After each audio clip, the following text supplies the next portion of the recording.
Aunt Joe's Scrap Bag, an old-fashioned Thanksgiving by Louisa May Alcott, author of Little Women, An Old-Fashioned Girl, Little Men, Hospital Sketches, 1882.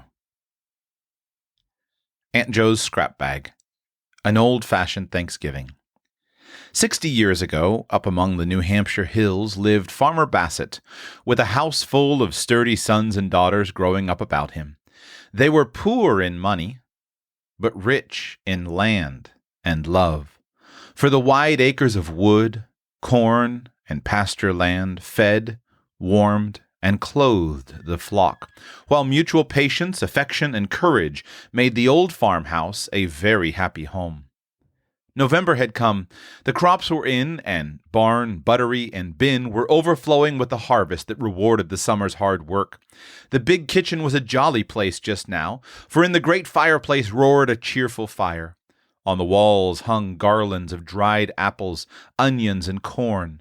Up aloft from the beams shone crook-necked squashes, juicy hams, and dried venison, for in those days deer still haunted the deep forests, and hunters flourished.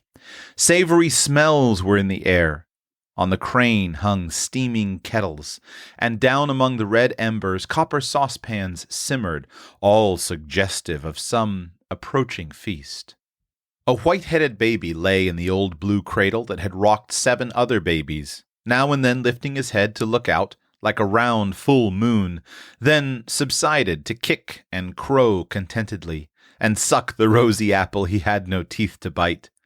2 small boys sat on the wooden settle, shelling corn for popping, and picking out the biggest nuts from the goodly store their own hands had gathered in October. 4 young girls stood at the long dresser, busily chopping meat, pounding spice, and slicing apples, and the tongues of Tilly, Prue, Roxy, and Rhodey went as fast as their hands. Farmer Bassett and F, the oldest boy, were chorin' round outside, for Thanksgiving was at hand, and all must be in order for that time-honored day. To and fro, from table to hearth, bustled buxom Mrs. Bassett, flushed and flowery, but busy and blithe as the queen bee of this busy little hive should be. I do like to begin seasonable and have things to my mind. Thanksgiving dinners can't be drove, and it does take a sight of victuals to fill all these hungry stomachs, said the good woman, as she gave a vigorous stir to the great kettle of cider applesauce, and cast a glance of housewifely pride at the fine array of pies set forth on the buttery shelves. Only one more day, and then it will be the time to eat. I didn't take but 1 bowl of hasty pudding this morning, so I shall have plenty of room when the nice things come, confided Seth to Sol, as he cracked a large hazelnut as easily as a squirrel. No need of my starving beforehand. I always have room enough, and I'd like to have Thanksgiving every day, answered Solomon, gloating like a young ogre over the little pig that lay nearby, ready for roasting. Sakes alive, I don't, boys. It's a mercy it don't come but once a year.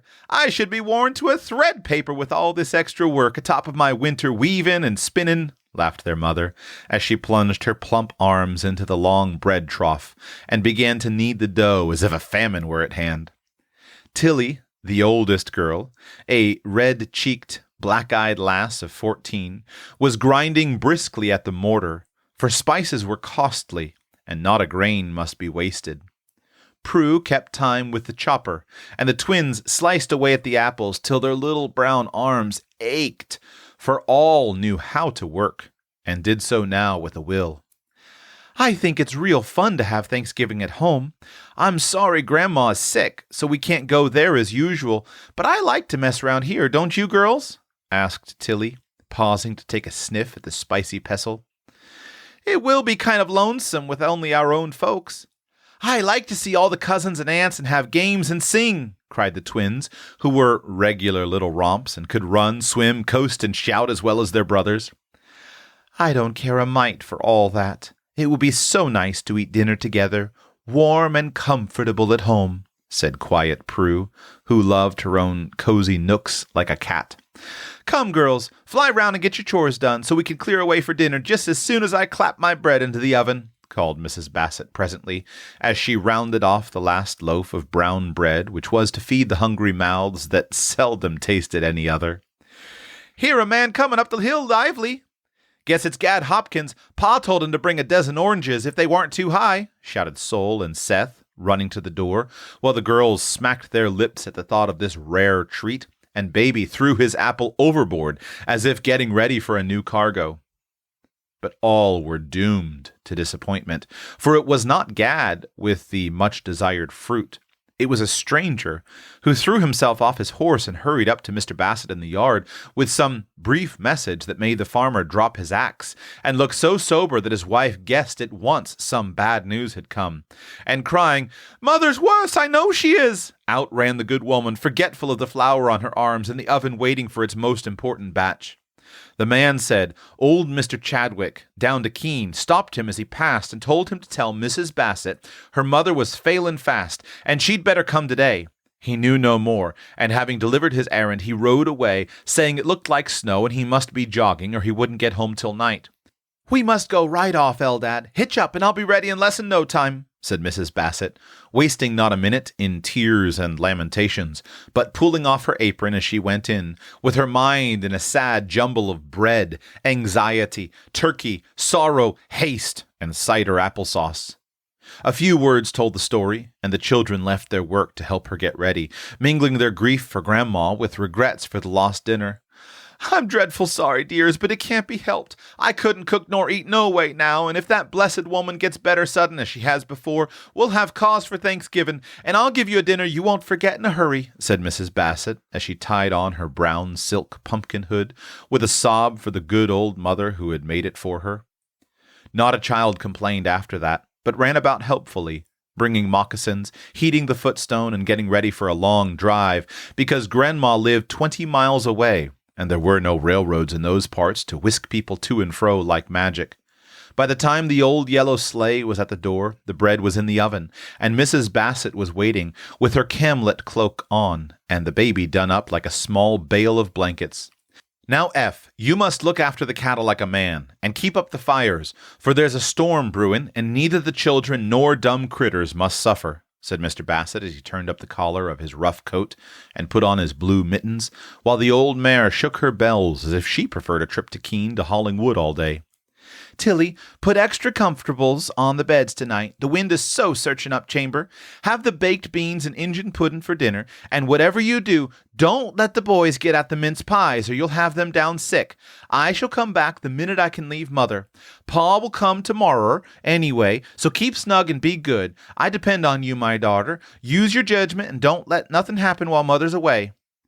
Yes'm, goodbye, called the children, as Mrs. Bassett was packed into the sleigh and driven away, leaving a stream of directions behind her.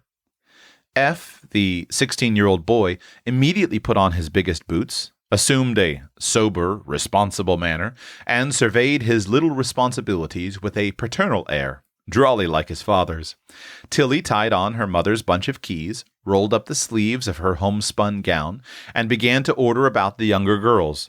They soon forgot poor Granny and found it great fun to keep house all alone, for Mother seldom left home, but ruled her family in the good old-fashioned way. There were no servants, for the little daughters were Mrs. Bassett's only maids, and the stout boys helped their father, all working happily together with no wages but love, learning in the best manner the use of the heads and hands with which they were to make their own way in the world. The few flakes that caused the farmer to predict bad weather soon increased to a regular snowstorm, with gusts of wind, for up among the hills winter came early and lingered long. But the children were busy, gay, and warm indoors, and never minded the rising gale nor the whirling white storm outside. Tilly got them a good dinner, and when it was over the two elder girls went to their spinning, for in the kitchen stood the big and little wheels and baskets of wool rolls, ready to be twisted into yarn for the winter's knitting, and each day brought its stint of work to the daughters, who hoped to be as thrifty as their mother. F kept up a glorious fire, and superintended the small boys, who popped corn and whittled boats on the hearth, while Roxy and Rhodey dressed corn-cob dolls in the settle corner, and Bose, the brindled mastiff, lay on the braided mat, luxuriously warming his old legs. Thus employed, they made a pretty picture, these rosy boys and girls in their homespun suits, with the rustic toys or tasks which most children nowadays would find very poor or tiresome. Tilly and Prue sang as they stepped to and fro, drawing out the smoothly twisted threads to the musical hum of the great spinning wheels. The little girls chattered like magpies over their dolls and the new bedspread they were planning to make, all white dimity stars on a blue calico ground, as a Christmas present to Ma. The boys roared at F's jokes and had rough-and-tumble games over Bose, who didn't mind them in the least, and so the afternoon wore pleasantly away. At sunset, the boys went out to feed the cattle, bringing in heaps of wood and lock up for the night, as the lonely farmhouse seldom had visitors after dark. The girls got the simple supper of brown bread and milk, baked apples, and a donut all round as a treat. Then they sat before the fire, the sisters knitting, the brothers with books or games, for F loved reading, and Sol and Seth never failed to play a few games of Morris with barleycorns on the little board they had made themselves at one corner of the dresser. "Read out a piece," said Tilly from Mother's chair, where she sat in state, finishing off the 6th woolen sock she had knit that month. "It's the old history book, but here's a bit you may like, since it's about our folks," answered F, turning the yellow page to look at a picture of 2 quaintly dressed children in some ancient castle. "Yes, read that. I always like to hear about the Lady Matilde I was named for, and Lord Bassett, Pa's great-great-great-grandpa. He's only a farmer now, but it's nice to know that we were somebody 200 or 300 years ago," said Tilly, bridling and tossing her curly head as she fancied the Lady Matilda might have done. "Don't read the queer words, 'cause we don't understand 'em. Tell it," commanded Roxy from the cradle, where she was drowsily cuddled with Rhodey. "Well, a long time ago, when Charles I was in prison, Lord Bassett was a true friend to him," began F, plunging into his story without delay. "The Lord had some papers that would have hung a lot of people if the king's enemies got hold of him.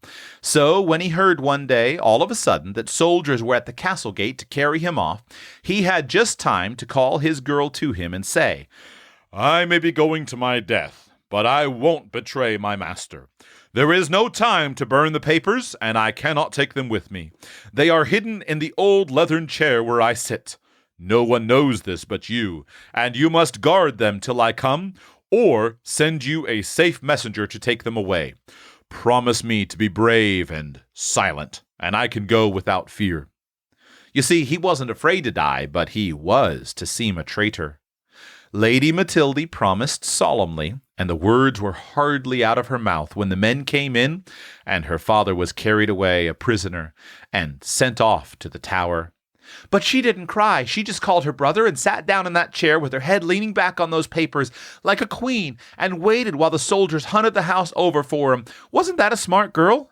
cried Tilly, beaming with pride, for she was named for this ancestress and knew the story by heart. "I reckon she was scared, though, when the men came swearing in and asked her if she knew anything about it. The boy did his part then, for he didn't know, and fired up and stood before his sister. And he says he, as bold as a lion, 'If my lord had told us where the papers be, we would die before we would betray him. But we are children and know nothing, and it is cowardly of you to try to fright us with oaths and drawn swords.'" As F quoted from the book, Seth planted himself before Tilly with the long poker in his hand, saying as he flourished it valiantly, "Why didn't the boy take his father's sword and lay about him? I would, if anyone was harsh to Tilly." "You bantam! He was only a bit of a boy and couldn't do anything. Sit down and hear the rest of it," commanded Tilly, with a pat on the yellow head and a private resolve that Seth should have the largest piece of pie at dinner next day, as reward for his chivalry. Well, the men went off after turning the castle out of window, but they said they should come again, so faithful Matilde was full of trouble, and hardly dared to leave the room where the chair stood. All day she sat there, and at night her sleep was so full of fear about it that she often got up and went to see that all was safe. The servants thought the fright had hurt her wits and let her be, but Rupert, the boy, stood by her and never was afraid of her queer ways. She was a pious maid, the book says, and often spent the long evenings reading the Bible, with her brother by her, all alone in the great room, with no one to help her bear her secret, and no good news of her father. At last word came that the king was dead, and his friends banished out of England. Then the poor children were in a sad plight, for they had no mother, and the servants all ran away, leaving only one faithful old man to help them. "But the father did come," cried Roxy eagerly. "You'll see," continued F, half telling, half reading. Matilda was sure he would, so she sat on in the big chair guarding the papers, and no one could get her away, till one day a man came with her father's ring and told her to give up the secret. She knew the ring, but would not tell until she had asked many questions, so as to be very sure. And while the man answered all about her father and the king, she looked at him sharply. Then she stood up and said, in a tremble, for there was something strange about the man, "Sir, I doubt you in spite of the ring, and I will not answer till you pull off the false beard you wear, that I may see your face and know if you are my father's friend or foe." Off came the disguise, and Matilda found it was my lord himself, come to take them with him out of England. He was very proud of that faithful girl, I guess, for the old chair still stands in the castle, and the name keeps in the family. Pa says, even over here, where some of the Bassets came along with the Pilgrims. "Our Tilly would have been as brave, I know, and she looks like the old picture down to Grandma's, don't she, F?" cried Prue, who admired her bold, bright sister very much. "Well, I think you'd do the settin' part best, Prue. You are so patient.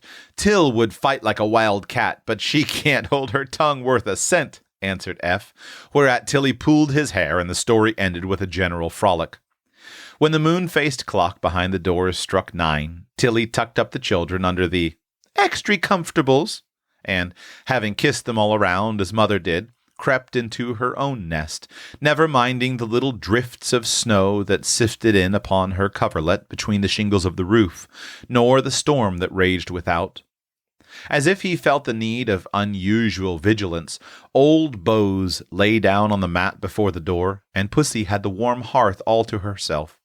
If any late wanderer had looked in at midnight, he would have seen the fire blazing up again, and in the cheerful glow the old cat blinking her yellow eyes, as she sat bolt upright beside the spinning wheel, like some sort of household goblin, guarding the children while they slept.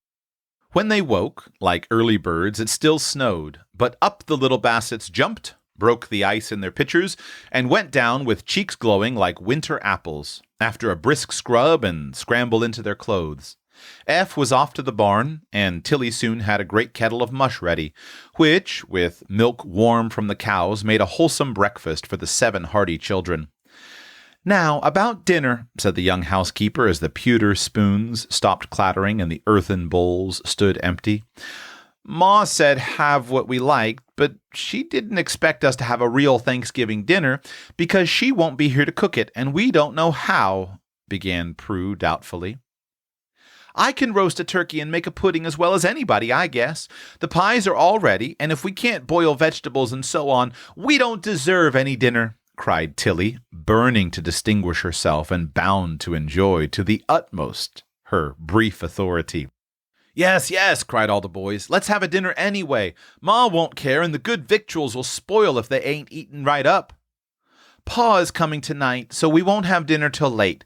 That will be real genteel and give us plenty of time," added Tilly, suddenly realizing the novelty of the tasks she had undertaken. "Did you ever roast a turkey?" asked Roxy, with an air of deep interest. "Should you dar'st to try?" said Rhodey, in an awe-stricken tone. "You will see what I can do. Ma said I was to use my judgment about things, and I'm going to. All you children have got to do is keep out of the way, and let Prue and me work. F, I wish you'd put a fire in the best room so the little ones can play in there. We shall want the settin' room for the table, and I won't have 'em pickin' round when we get things fixed," commanded Tilly, bound to make her short reign a brilliant one. "I don't know about that. Ma didn't tell us to," began cautious F, who felt that this invasion of the sacred best parlor was a daring step. "Don't we always do it Sundays and Thanksgivings? Wouldn't Ma wish the children kept safe and warm anyhow? Can I get up a nice dinner with 4 rascals under my feet all the time? Come now, if you want roast turkey and onions, plum pudding and mince pie, you'll have to do as I tell you and be lively about it." Tilly spoke with such spirit, and her suggestion was so irresistible that F gave in, and, laughing good-naturedly, tramped away to heat up the best room, devoutly hoping that nothing serious would happen to punish such audacity. The young folks delightedly trooped in to destroy the order of that prim apartment, with housekeeping under the black horsehair sofa, horseback riders on the arms of the best rocking chair, and an Indian war dance all over the well-waxed furniture. F, finding the society of peaceful sheep and cows more to his mind than that of 2 excited sisters, lingered over his chores in the barn as long as possible, and left the girls in peace. Now, Tilly and Prue were in their glory, and as soon as the breakfast things were out of the way, they prepared for a grand cooking time. They were handy girls, though they had never heard of a cooking school, never touched a piano, and knew nothing of embroidery beyond the samplers which hung framed in the parlor, one ornamented with a pink mourner under a blue weeping willow, the other with this pleasing verse, each word being done in a different color, which gave the effect of a distracted rainbow. "This sampler neat was worked by me in my 12th year, Prudence B." Both rolled up their sleeves, put on their largest aprons, and got out all the spoons, dishes, pots, and pans they could find, so as to have everything handy, as Prue said. "Now, sister, we'll have dinner at 5. Pa will be here by that time, if he is coming tonight, and be so surprised to find us all ready, for he won't have had any very nice victuals if Grandma is so sick," said Tilly importantly. "I shall give the children a piece at noon." Tilly meant luncheon. "Doughnuts and cheese, with apple pie and cider will please him. There's beans for F. He likes cold pork, so we won't stop to warm it up, for there's lots to do, and I don't mind saying to you, I'm dreadful dubersome about the turkey." "It's all ready but the stuffing, and roasting is as easy as can be. I can baste first rate. Ma always likes to have me. I'm so patient and steady, she says," answered Prue, for the responsibility of this great undertaking did not rest upon her, so she took a cheerful view of things. "I know, but it's the stuffing that troubles me," said Tilly, rubbing her round elbows as she eyed the immense fowl laid out on a platter before her. "I don't know how much I want, nor what sort of yerbs to put in, and he's so awful big, I'm kind of afraid of him." "I ain't. I fed him all summer, and he never gobbled at me. I feel real mean to be thinking of gobbling him, poor old chap," laughed Prue, patting her departed pet with an air of mingled affection and appetite. "Well, I'll get the pudding off my mind first, for it ought to bile all day. Put the big kettle on and see that the spit is clean while I get ready." Prue obediently tugged away at the crane, with its black hooks, from which hung the iron tea-kettle and 3-legged pot. Then she settled the long spit in the grooves made for it in the tall andirons, and put the dripping pan underneath, for in those days meat was roasted as it should be, not baked in ovens. Meantime, Tilly attacked the plum pudding. She felt pretty sure of coming out right here, for she had seen her mother do it so many times, it looked very easy. So in went suet and fruit, all sorts of spice, to be sure she got the right ones, and brandy instead of wine. But she forgot both sugar and salt, and tied it in the cloth so tightly that it had no room to swell, so it would come out as heavy as lead and as hard as a cannonball if the bag did not burst and spoil it all. Happily unconscious of these mistakes, Tilly popped it into the pot and proudly watched it bobbing about before she put the cover on and left it to its fate. "I can't remember what flavoring Ma puts in," she said when she had got her bread well soaked for the stuffing. "Sage and onions and applesauce go with goose, but I can't feel sure of anything but pepper and salt for a turkey. Ma puts in some kind of mint, I know, but I forget whether it is spearmint, peppermint, or pennyroyal," answered Prue in a tone of doubt, but trying to show her knowledge of yerbs, or at least of their names. "Seems to me it's sweet marjoram, or summer savory. I guess we'll put both in, and then we're sure to be right. The best is up garret. You run and get some while I mash the bread," commanded Tilly, diving into the mess. Away trotted Prue, but in her haste she got catnip and wormwood, for the garret was darkish, and Prue's little nose was so full of the smell of the onions she had been peeling that everything smelt of them. Eager to be of use, she pounded up the herbs and scattered the mixture with a liberal hand into the bowl. "It doesn't smell just right, but I suppose it will when it is cooked," said Tilly, as she filled the empty stomach that seemed aching for food, and sewed it up with the blue yarn which happened to be handy. She forgot to tie down his legs and wings, but she set him by till his hour came, well satisfied with her work. "Shall we roast the little pig too? I think he'd look nice with a necklace of sausages, as Ma fixed one last Christmas," asked Prue, elated with their success. "I couldn't do it. I loved that little pig and cried when he was killed. I should feel as if I was roasting the baby," answered Tilly, glancing toward the buttery where Piggy hung, looking so pink and pretty it certainly did seem cruel to eat him. It took a long time to get all the vegetables ready, for, as the cellar was full, the girls thought they would have every sort. F helped, and by noon all was ready for cooking, and the cranberry sauce, a good deal scorched, was cooking in the lean-to. Luncheon was a lively meal, and doughnuts and cheese vanished in such quantities that Tilly feared no one would have an appetite for her sumptuous dinner. The boys assured her they would be starving by 5 o'clock, and Sol mourned bitterly over the little pig that was not to be served up. "Now, you all go and coast, while Prue and I set the table and get out the best chiny," said Tilly, bent on having her dinner look well, no matter what its other failings might be. Out came the rough sleds. On went the round hoods, old hats, red cloaks, and moccasins, and away trudged the 4 younger Bassets to disport themselves in the snow and try the ice down by the old mill, where the great wheel turned and splashed so merrily in the summer-time. F took his fiddle and scraped away to his heart's content in the parlor, while the girls, after a short rest, set the table and made all ready to dish up the dinner when that exciting moment came. It was not at all the sort of table we see now, but would look very plain and countrified to us, with its green-handled knives and 2-pronged steel forks, its red and white china, and pewter platters scoured till they shone, with mugs and spoons to match, and a brown jug for the cider. The cloth was coarse, but white as snow, and the little maids had seen the blue-eyed flax grow, out of which their mother wove the linen they had watched and watered while it bleached in the green meadow. They had no napkins and little silver, but the best tankard and Ma's few wedding spoons were set forth in state. Nuts and apples at the corners gave an air, and the place of honor was left in the middle for the oranges yet to come.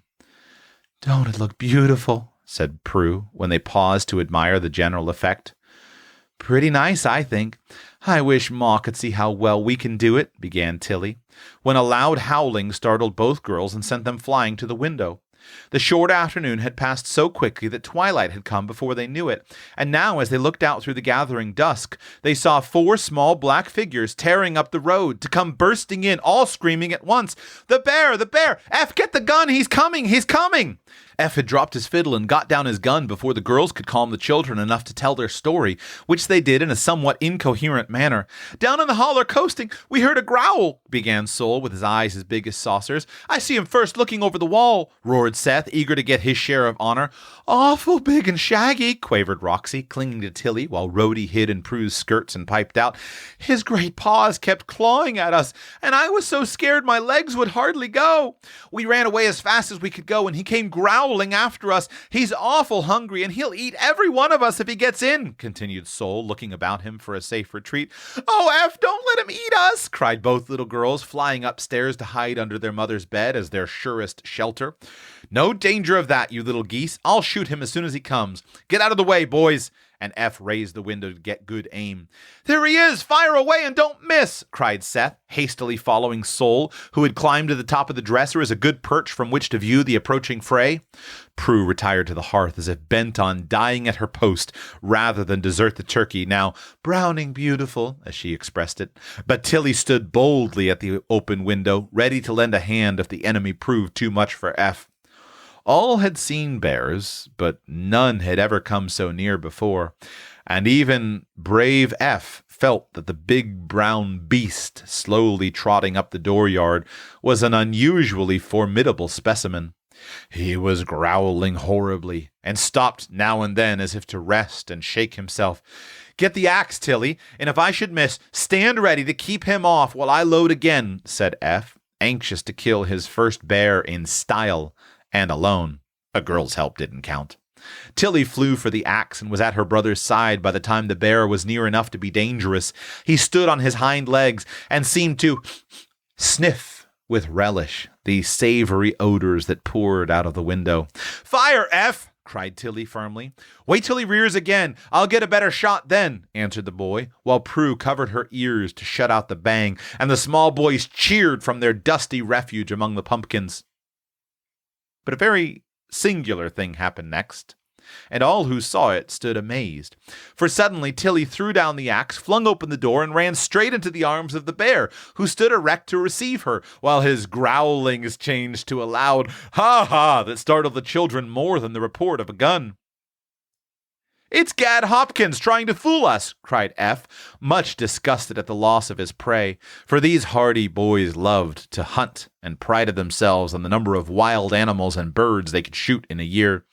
"Oh, Gad, how could you scare us so?" laughed Tilly, still held fast in one shaggy arm of the bear, while the other drew a dozen oranges from some deep pocket in the buffalo skin coat and fired them into the kitchen with such good aim that F ducked, Prue screamed, and Sol and Seth came down much quicker than they went up.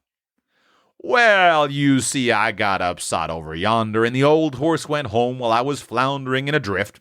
So I tied on the buffalers to tote 'em easy and come along till I see the children playing in the holler. I just meant to give 'em a little scare, but they run like partridges, and I kept up the joke to see how F would like this sort of company. And God ha-ha'd again. You'd have had a warm welcome if we hadn't found you out. I'd have put a bullet through you in a jiffy, old chap," said F, coming out to shake hands with the young giant, who was only a year or two older than himself. "Come in and set up to dinner with us. Prue and I have done it all ourselves, and Pa will be along soon, I reckon," cried Tilly, trying to escape. "Couldn't no ways. My folks will think I'm dead if I don't get along home, since the horse and sleigh have gone ahead empty. I've done my errand and had my joke, and now I want my pay, Tilly." And Gad took a hearty kiss from the rosy cheeks of his little sweetheart, as he called her. His own cheeks tingled with the smart slap she gave him as she ran away, calling out that she hated bears and would bring her axe next time. "I ain't afeard. Your sharp eyes found me out, and if you run into a bear's arms, you must expect a hug," answered Gad as he pushed back the robe and settled his fur cap more becomingly. "I should have known you in a minute if I hadn't been asleep when the girls squalled. You did it well, though, and I advise you not to try it again in a hurry, or you'll get shot," said F as they parted. He rather crestfallen, and Gad in high glee. "My sakes alive, the turkey is burnt one side, and the kettles have biled over, so the pies I put to warm are all ashes," scolded Tilly, as the flurry subsided and she remembered her dinner. "Well, I can't help it. I couldn't think of victuals when I expected to be eaten alive myself, could I?" pleaded poor Prue, who had tumbled into the cradle when the rain of oranges began. Tilly laughed, and all the rest joined in. So good humor was restored, and the spirits of the younger ones were revived by sucks from the one orange which passed from hand to hand with great rapidity, while the older girls dished up the dinner. They were just struggling to get the pudding out of the cloth when Roxy called out, "Here's Pa!" "There's folks with him," added Rhodey. "Lots of 'em. I see 2 big sleighs chock full," shouted Seth, peering through the dusk. "It looks like a cemetery. Guess Grandma's dead and come up to be buried here," said Sol in a solemn tone. This startling suggestion made Tilly, Prue, and F hasten to look out, full of dismay at such an ending of their festival. "If that is a funeral, the mourners are uncommon jolly," said F dryly, as merry voices and loud laughter broke the white silence without. "I see Aunt Cynthia and Cousin Hetty, and there's Mose and Amos. I do declare Pa's bringing them all home to have some fun here," cried Prue as she recognized one familiar face after another. "Oh, my patience! Ain't I glad I got dinner, and don't I hope it will turn out good!" exclaimed Tilly, while the twins pranced with delight and the small boys roared, "Hooray for Pa! Hooray for Thanksgiving!" The cheer was answered heartily, and in came father, mother, baby, aunts, and cousins, all in great spirits, and all much surprised to find such a festive welcome awaiting them. "Ain't Grandma dead at all?" asked Sol, in the midst of the kissing and handshaking.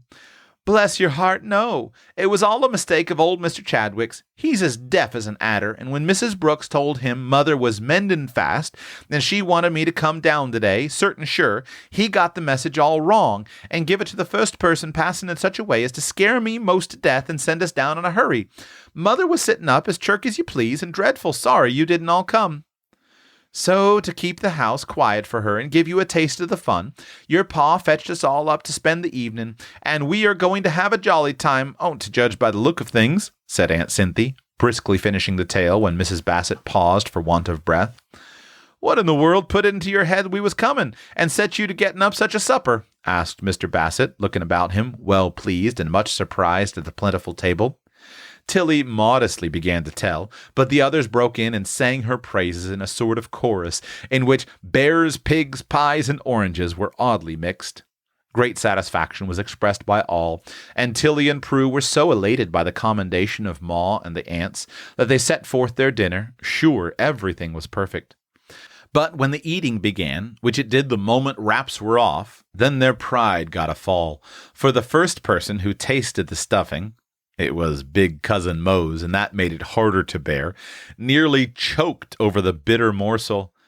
"Tilly Bassett, whatever made you put wormwood and catnip in your stuffing?" demanded Ma, trying not to be severe, for all the rest were laughing, and Tilly looked ready to cry.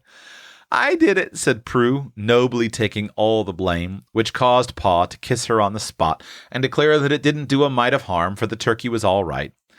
"I never see onions cooked better. All the vegetables is well done, and the dinner a credit to you, my dears," declared Aunt Cynthia, with her mouth full of the fragrant vegetables she praised.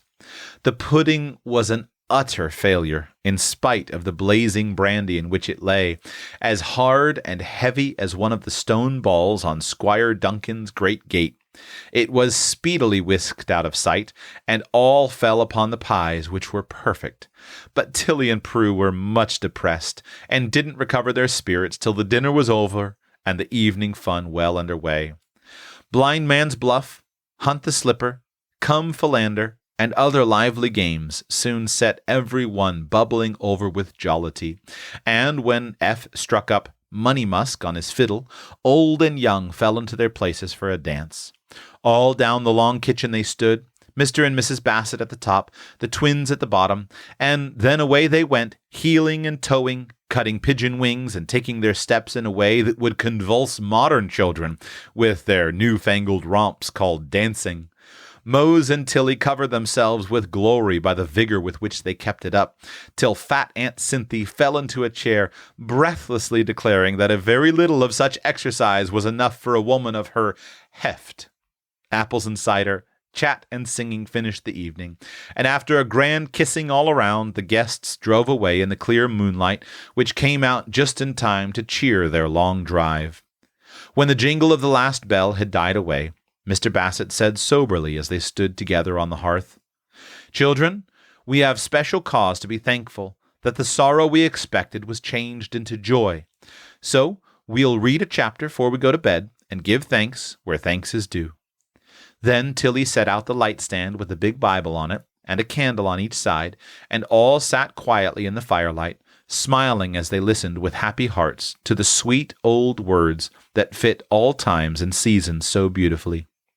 When the good nights were over and the children in bed, Prue put her arm around Tilly and whispered tenderly, for she felt her shake and was sure she was crying, "Don't mind about the old stuffin' and puddin', dearie. Nobody cared, and Ma said we really did no surprisin' well for such young girls." The laughter Tilly was trying to smother broke out then, and was so infectious Prue could not help joining her, even before she knew the cause of the merriment. I was mad about the mistakes, but don't care enough to cry. I'm laughing to think how Gad fooled F and I found him out. I thought Mose and Amos would have died over it when I told them it was so funny," explained Tilly when she got her breath. "I was so scared that when the first orange hit me, I thought it was a bullet and scrabbled into the cradle as fast as I could. It was real mean to frighten the little ones so," laughed Prue as Tilly gave a growl. Here a smart rap on the wall of the next bedroom caused a sudden lull in the fun, and Mrs. Bassett's voice was heard, saying warningly, "Girls, go to sleep immediate or you'll wake the baby." "Yes'm," answered two meek voices, and after a few irrepressible giggles, silence reigned, broken only by an occasional snore from the boys or the soft scurry of mice in the buttery, taking their part in this old-fashioned Thanksgiving.